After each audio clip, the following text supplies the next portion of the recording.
Okay, a final step before painting, we're going to caulk any voids or any areas of possible moisture intrusion, and also just to smooth this out. It's going to give us a much nicer look.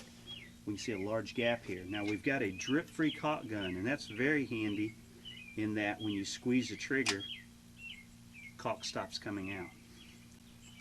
Okay, as we discussed when we were painting our spindles, we're also going to have a good routine for caulking. And so I'm going to caulk this particular side of 2 or 3 spindles at once without having to change my position. Then I'll come back on the back side.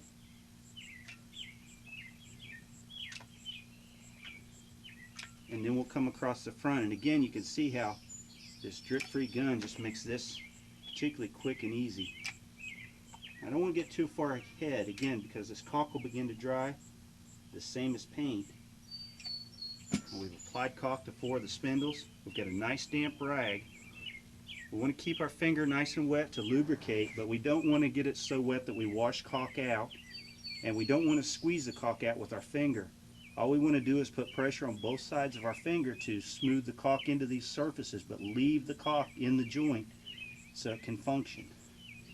Wipe a little excess off here, come this way, and then back here.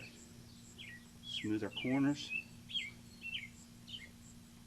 And this is just a nice little finishing touch that's going to be both functional and cosmetic. You just want to just smooth this down, pull off your excess.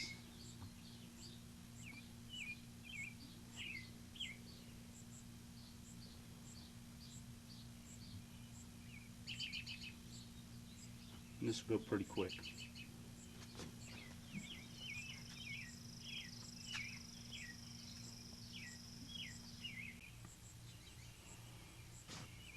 You see this is a much nicer finished area. Let this caulk dry for 24 hours. There's a lot of caulks that they promote. You can paint them within 4 or 5 hours. The particular big stretch that we're using can be painted quickly.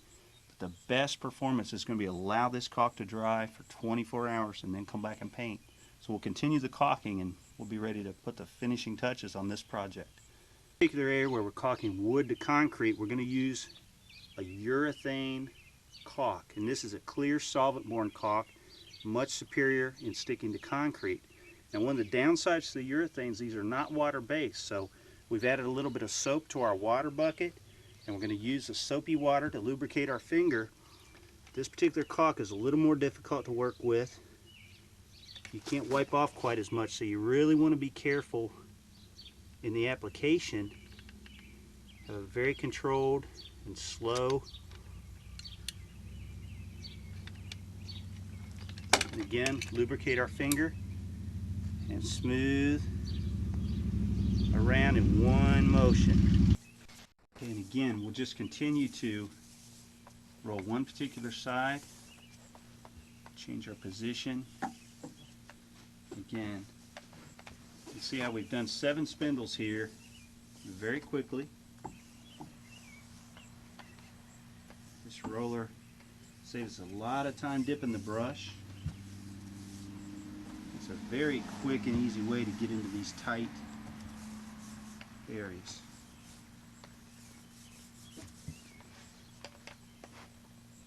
Simply take our brush, smooth each of these.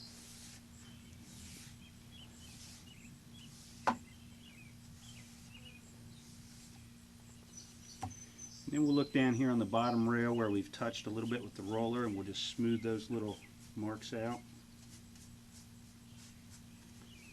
And we'll progress with the rest of the priming, top rail, bottom rail, and move the rest of the spindles. After we've rolled this on, we want to quickly get back and smooth this before the primer starts to dry. And we're simply just going to drag our brush and lift off gently into the last that we painted. We don't want to set our brush down and brush this way. We'll get these kind of marks. And any marks that you put in your primer will mirror through to the finished paint. So we want a very smooth application of the primer as well as the finished paint.